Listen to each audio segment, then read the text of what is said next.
how you get it done, baby. Ooh. That is how you get it done. Of course, this was only wrestling. This wasn't real. And this is A&B Convo's Wrestling Edition.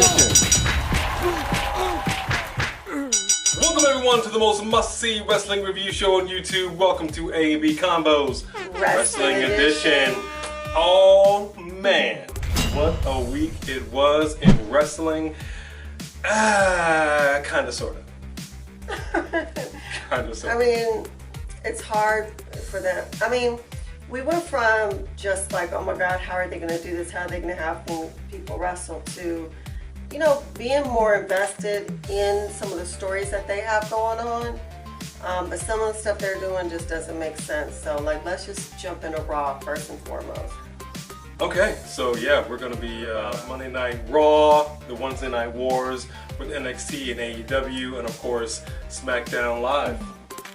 So jumping right into Raw, Zelina's crew, I mean, Gladys Knight and the Pips is doing her thing because her crew was out there twice. And I think they did that last week too, that she was out there a couple of times with her, a few of her guys. And I guess for the most part, because her and her husband started a YouTube channel. So it's interesting to have them interact on the show and act like there's nothing going on. But because we've talked before, like that curtain has already been lifted, and as far as them not acknowledging that you're husband and wife, that's fine. But now that they have Alistair and Zelina playing off each other at the same time to drop your YouTube channel as a couple, I don't know. I don't like it. I don't like it. Or rather say, hated it. I mean, I understand you got to do what you got to do because wrestlers are dropping like flies. Everybody's getting released. It's really going to boil down to, I think, janitor versus janitor, which is fine.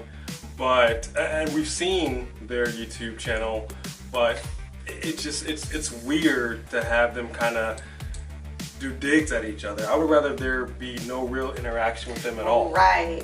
You know, you can have the clash with him and Apollo and her crew, but she doesn't really need to address Alistair. No, I don't think so either. I think that they need to, you know. What I don't know was the triple threat match that was Nia Jax, Asuka, and Shayna Baszler. What was that? It wasn't a match. There was never a referee. There was never a bell. There was there a commentary?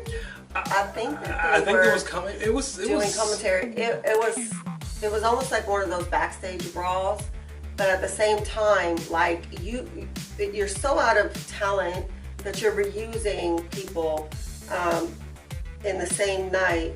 But then when you have three of your strongest women together. Well, two.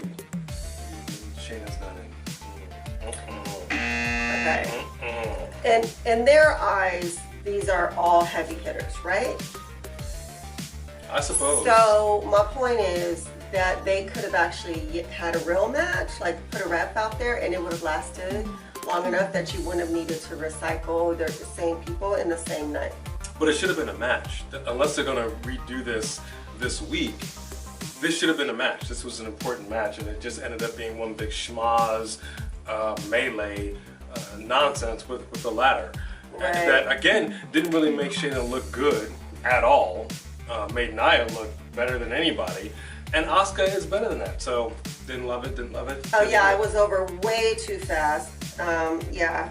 For the non-match. I'll tell you what though, somebody came back, and that was the big Samoan who is back from his 30-day quarantine, and Samoa Joe back on commentary. And I tell you, unless he's injured, I'm not aware if he is or if he isn't, and I think this is actually a really smart way to reintegrate him back on television because he did do commentary when he was injured, so we're very used to seeing that.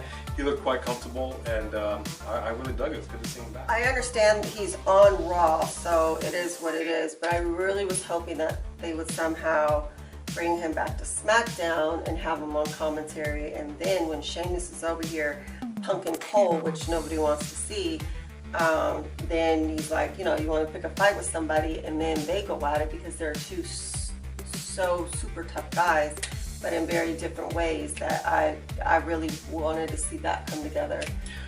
I'll tell you what I'm really happy about, another return. Former WWE champion Jinder Mahal made his big return from injury into the ring. Facing Akira Tozawa. Didn't love the match at all. No. Akira, again, much better than what we saw. The guy didn't even get one punch in. No, I mean, he was just a total jobber, and we talk about this when you have him competing, because he was competing at the same time for the cruiserweight on NXT, and you're like, this is a really tough guy, he's a blah blah blah competitor, but the night before, or 2 nights before, he was thrown around like a rag doll. So I don't. And it's no good, because we've been seeing that quite a bit. Because I know that we are kind of pickings are slim, but we're seeing some guys wrestle, jobbers or people from NXT that we wouldn't ordinarily see. And again, I don't know how many times we have to say this. This is not the 1980s. I don't want to see a big name beating up a nobody. More importantly than anything, we got the contract signing between Seth Rollins and the WWE champion Drew McIntyre. Digging it. I think Drew's great. He's fantastic. Yeah, that was good. That whole interaction was good. Now, jumping to the Wednesday Night Wars, NXT and AEW. For my money, again, AEW all the way.